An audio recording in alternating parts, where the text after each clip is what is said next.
Si vous les comparez avec l'alchimie, alors les aspects sont les recettes du changement de la substance. Vous avez des pommes de terre et pour obtenir de la purée des pommes de terre, vous devez cuire les pommes de terre, n'est-ce pas? D'abord, ajouter du lait, du beurre. Vous devez passer par le processus d'ébullition, le processus de l'ajout et du mélange. Là, on parle des aspects. On compare cela avec les aspects. C'est ce qui modifie l'ingrédient initial. Les aspects fonctionnent toujours une fois la planète est activée. La planète dans le signe est mon besoin selon la planète. C'est mon mode interne selon la planète. La planète dans la maison est un facteur événementiel. Et la planète en aspect est ce qui arrive à la planète quand elle s'active. L'opposition, c'est l'aspect de la grande sagesse. Le seul aspect dans le thème qui donne la croissance spirituelle irréelle, l'expérience spirituelle, la compréhension de l'essence. Ici, il y a deux parties belligérantes, vous et le voisin. Et vous devez trouver un équilibre, réconcilier les deux parties. Mais selon l'opposition, cette situation ne peut pas être résolue en agissant d'assaut. Selon le carré, il faut insister, insister, encore insister, et vous obtiendrez au final un résultat. Selon l'opposition, peu importe combien de fois vous avez insisté, cela sera mauvais, c'est-à-dire inutile. Ou vous êtes couché et vous vous attendez à ce que le voisin arrête de percer, mais il perce encore plus. Vous sursautez carrément sur le lit. Vous allez chez le voisin et cassez sa perceuse, vous faites quelque chose. Vous faites au moins quelque chose avec le voisin, avec sa perceuse. Un autre voisin commence à percer du coup en même moment. Ni l'une ni l'autre des actions, selon l'opposition, ne peuvent résoudre le problème. Ici, nous manœuvrons, recherchons d'autres options, le compromis. Nous nous ajustons, nous nous adaptons à la situation. Par exemple, maintenant le voisin est en train de percer le mur et je dois me coucher, mais je vais me coucher finalement à une autre heure, quand il ne perce pas. Ou bien je dois apprendre à dormir dans le bruit.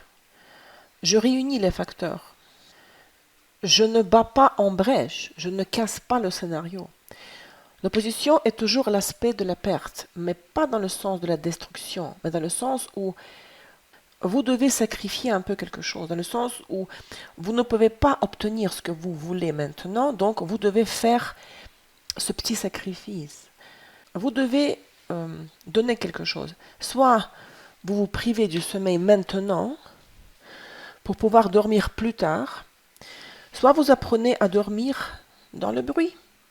Tout simplement, soit l'un, soit l'autre. Donc, il faut accepter la situation telle qu'elle est et il faut vous changer en vous adaptant à la situation. Le trigone, 120 degrés.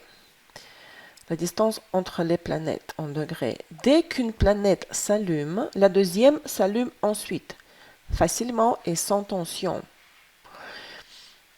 Le trigone peut prédire également les maladies et les situations désagréables, les accidents et d'autres choses négatives dans les prédictions. Car l'aspect en général ne montre pas quel sera l'événement, positif ou négatif. L'aspect montre comment cet événement se produira.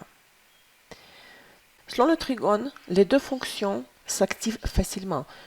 Vous êtes allé chercher un travail et vous avez été embauché facilement, tout de suite. Un exemple positif. Vous êtes sorti de la cour en voiture et une motocyclette vous a heurté. C'est un exemple négatif du trigone. Dans les deux exemples, une chose s'accroche immédiatement à l'autre. En parlant du carré, on pourrait appliquer la technique que j'appellerais la carence en vitamine C. À la différence de l'opposition, chez le carré, la planète est en carence totale en quelque chose. Soleil carré Neptune. Le Soleil est en carence de Neptune. Ici, Neptune fonctionnera sur son pôle inférieur lors du carré.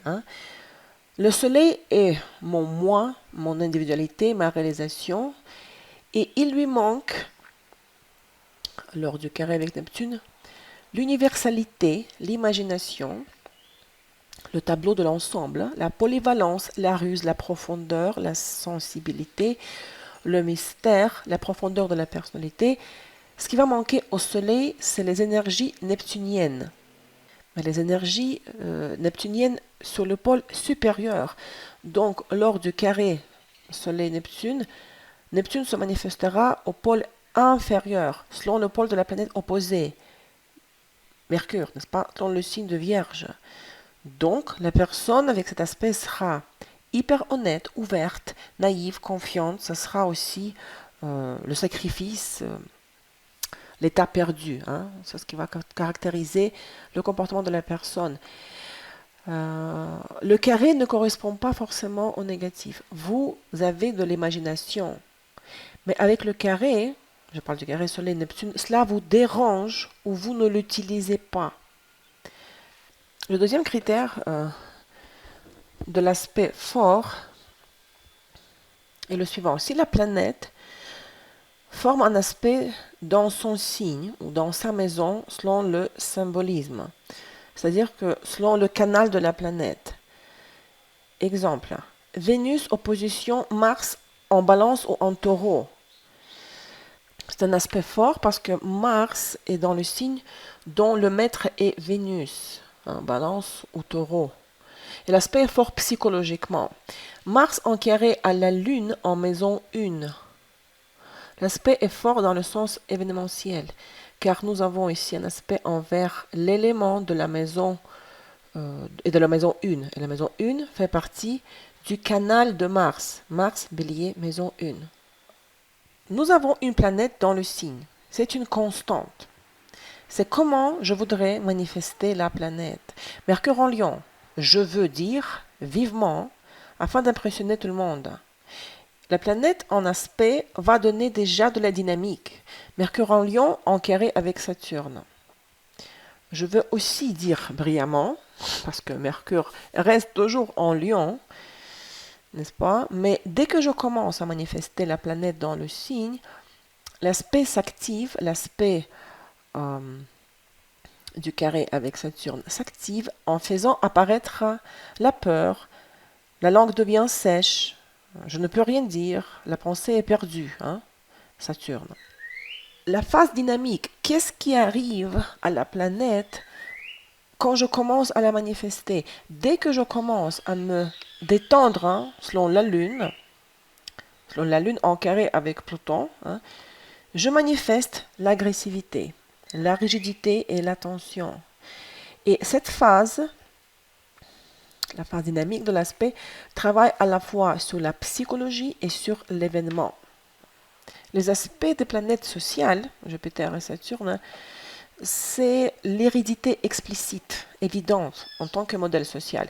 Par exemple, la grand-mère disait que tous les hommes sont des salauds, la mère le répétait et vous l'avez entendu pendant votre enfance, votre adolescence, et vous l'avez absorbé. Et c'est devenu votre modèle social, que tous les hommes sont les salauds. Les planètes supérieures et leurs aspects avec les planètes personnelles montrent une hérédité implicite. La grand-mère était malheureuse dans son mariage, elle ne l'a pas dit, elle n'en a pas parlé à personne. Elle a détesté son époux toute sa vie et cela a été transmis inconsciemment à votre mère et ensuite à vous, bien que rien ne se soit passé extérieurement. Un aspect quelconque peut travailler, peut fonctionner sur le niveau psychologique ou événementiel. Les aspects entre les planètes personnelles, c'est la psychologie et les événements. Lune, Trigone, Jupiter. Pour moi, le monde est un lieu de l'abondance et de la philosophie, de la reconnaissance et de l'élargissement des horizons. Mais l'aspect va également lier les maisons dans lesquelles se trouvent la Lune et Jupiter. Chez les aspects entre les planètes personnelles et les planètes sociales, ou les planètes personnelles et les planètes supérieures, les planètes sociales et supérieures joueront toujours le rôle de transformateur. Lune, Trigone, Pluton. Pluton affecte la Lune n'affecte pas Pluton. Quand je commence à me détendre, à prendre soin de quelqu'un ou de quelque chose, à m'occuper de quelque chose, Je manifeste en même temps la volonté et la résistance. Je fais appel à des ressources mentales profondes, je commence à prendre soin de façon active et énergique, ou même effrontément, quand on ne me le demande pas.